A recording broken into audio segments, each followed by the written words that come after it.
اگر میں آپ سے کہوں کہ قرآن مجید میں ایک ایسا واقعہ موجود ہے جہاں ایک مچھلی صرف پانی میں تیر کر غائب نہیں ہوتی، بلکہ اللہ تعالیٰ فرماتے ہیں کہ اس نے سمندر میں اپنا راستہ بنا لیا، اور حضرت موسیٰ علیہ السلام کے ساتھی اس واقعے کو عجبا یعنی انتہائی حیرت انگیز قرار دیتے ہیں۔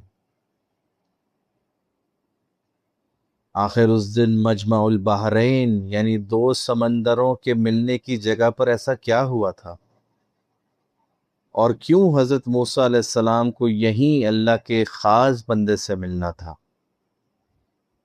آئیے قرآن، احادیث اور تفسیر کی روشنی میں اس پراسرار واقعے کو سمجھنے کی کوشش کرتے ہیں۔ حضرت موسیٰ علیہ السلام کس کی تلاش میں نکلے تھے؟ سورہ کہف میں آتا ہے، وہ کہتے ہیں میں چلتا رہوں گا یہاں تک کہ دو سمندروں کے ملنے کی جگہ تک نہ پہنچ جاؤں۔ صحیح بخاری کی روایت کے مطابق اللہ تعالیٰ نے حضرت موسیٰ علیہ السلام کو بتایا تھا کہ ایک ایسا بندہ ہے جسے اللہ نے خاص علم عطا فرمایا ہے، اور اس سے ملاقات کی نشانی ایک مچھلی تھی۔ وہ بزرگ مفسرین کے مطابق حضرت خضر علیہ السلام تھے۔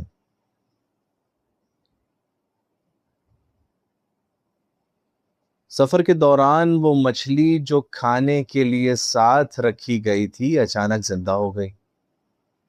سورہ کہف میں اللہ نے فرمایا اس نے سمندر میں اپنا راستہ بنا لیا۔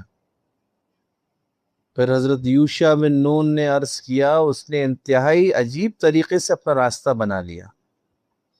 ابن کثیر لکھتے ہیں کہ اللہ تعالیٰ نے اس مچھلی کو زندہ کر دیا اور اس کا گزرنا ایک معجزہ تھا۔ لیکن سوال یہ ہے، قرآن نے یہ کیوں نہیں کہا کہ مچھلی تیر کر چلی گئی، اور کیوں اس واقعے کو عجبہ یعنی حیرت انگیز قرار دیا؟ قرآن اس مقام کو مجمع البحرین یعنی دو سمندروں کے ملنے کی جگہ کہتا ہے۔ آج کی اوشینوگرافی ہمیں بتاتی ہے کہ مختلف نمکیات اور درجہ حرارت والے سمندر جب ملتے ہیں تو ان کے درمیان عجیب فینومینا پیدا ہوتا ہے۔ لیکن قرآن کا اصل مقصد ہمیں جیوگرافی نہیں بلکہ اللہ کی قدرت اور علم کی عظمت سمجھانا ہے۔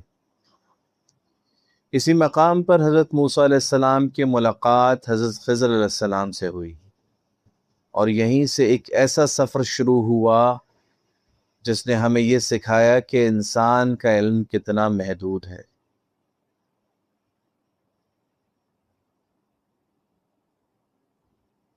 ہم روز پانی پیتے ہیں، لیکن سائنس کے نزدیک پانی خود ایک حیرت انگیز نعمت ہے۔ برف پانی کے اوپر تیرتی ہے، پانی بے پناہ حرارت کو اپنے اندر جذب کر لیتا ہے، اور اسے یونیورسل سالونٹ بھی کہا جاتا ہے۔ یعنی اللہ تعالیٰ نے اس معمولی نظر آنے والی چیز کے اندر بھی ایسی حکمتیں رکھی ہیں جنہیں انسان آج تک پوری طرح سمجھ ہی نہیں سکا، اور شاید اسی لیے قرآن بار بار ہمیں کائنات میں غور و فکر کرنے کی دعوت دیتا ہے۔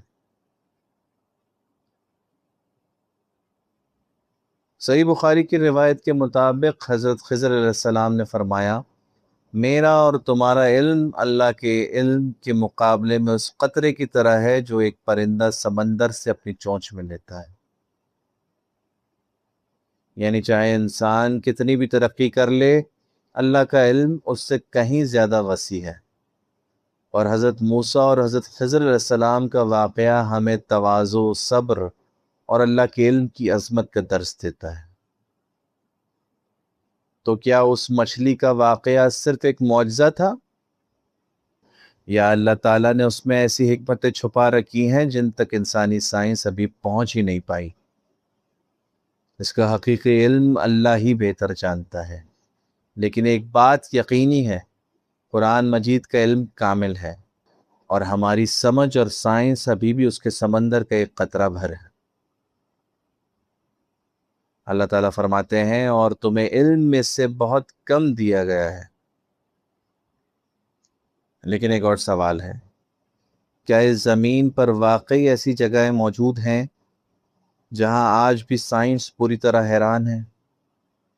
انشاءاللہ اگلی قسم میں ہم قرآن کی چند حیرت انگیز نشانیوں پر بات کریں گے۔ اللہ حافظ۔